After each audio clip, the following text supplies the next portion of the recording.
Tak museli jsme o polčase trošku zvednout hlas, jelikož to nebyl dobrý, ten výkon v té první půlce nebyl dobrý a proto jsme hráčům vytkli samozřejmě nějaké chyby, které tam byly se zvýšeným hlasem už, protože to opravdu už byl vlastně poslední možnost, jak nějak to zvrátit.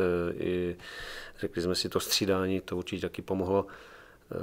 Takže vytkli jsme chyby s tím zvýšeným hlasem trošku.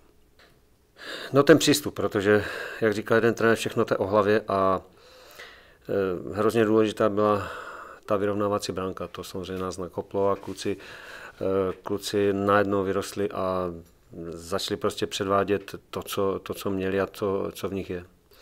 Hlavní cíl bude to utkání zvládnout a vyhrát. Jo? Jedeme do Boleslavy s čistou hlavou, s tím, že vlastně už můžeme jenom získat, takže s tímhle cílem jedeme do Boleslavy. Jo, určitě to je vidět.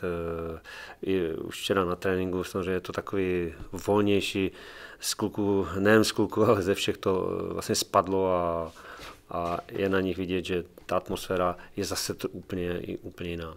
Je to důležité, jo? My to bereme naprosto vážně, to utkání a jak už jsem naznačil, prostě jedeme do Boleslavy vyhrát.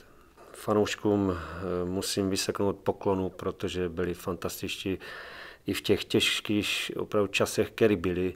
Dá se říct po celou sezonu, i ten první polčas, tak nás pořád hnali dopředu a patří jim obrovské poděkování, velký dík a nevím, jestli by tohle někde fanoušci zvládli takhle spackanou sezónu a fandit vlastně až do posledního zápasu.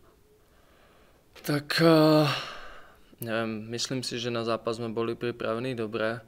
Cítil som to z mužstva už od rána, od tej rozcvičky a cez obed a všetko.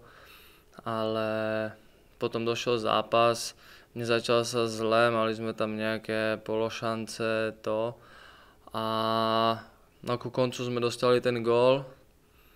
Videl som na chlapcoch, že sú trošku z toho sklamaní a tak, ale došli sme do šatne, niečo sme si povedali a videl som, že chlapci tomu veria, tak ako ja a došli sme na ten druhý polčas a hneď sme do toho vstúpili, hovorili sme, že potrebujeme ten rýchly gól, ten došiel a myslím si, že odvtedy sme hrali pekný futbal, ktorý sa musel fanúšikom páčiť. Probiehla, no, Klimiš tam mal nejak loptu, pekne to nacentroval na zadnú, tam bol sám Havlas, myslím, a tento dal takú strelanú prihrávku. Ja som to prvýkrát trafil do brankára a potom som to dal nad neho, takže som za to rád. Myslím si, že aj ten gól tomu týmu ako keby tak viac pomohol a dostal nás do kľudu. A tá oslava, tak gól som dal dlhý čas dozadu, takže som aj nevedel čo robiť a to mi prešlo prvé na rozum. Som si spomenul na Dominika Janoška, jak to robil v Brede, takže mi takto vošlo do hlavy. No. Veľká úľava, musím povedať. Myslím si, že padol taký kameň zo srdca celému manšaftu, ľuďom okolo realizáku, fanúšikom a hlavne tým fanúšikom, že konečne dostali ten výkon v tom druhom polčase, aký by si od nás zaslúžili. Tak ja si myslím, že také ako stále, že budeme chcieť do toho ísť s tým, že sa pobijeme o výsledok. Je to posledný zápas, každý ho chce zakončiť dobrým výsledkom a dobrou hrou, takže určite sme nastavení na to pozitívne.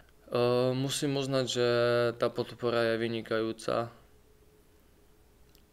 Hoci sme prehrávali, po zápasoch som stretol fanúšikov, ktorí sú v kotle a takto bavili sme sa, že kde je chyba, čo sa dá zmeniť a tak. Nevedel som pomaly povedať odpoveď, pretože sa to tu menilo jedno s druhým a nevedeli sme nájsť jakoby tú správnu cestu a myslím, že sa to pomaly uberá tým dobrým smerom a fakt musím to povedať za všetkých hráčov, za celý realizák, že im ďakujeme za tú podporu, lebo som bol fakt milo prekvapený, ako nás podporovali celú tú polsezónu, čo som tu.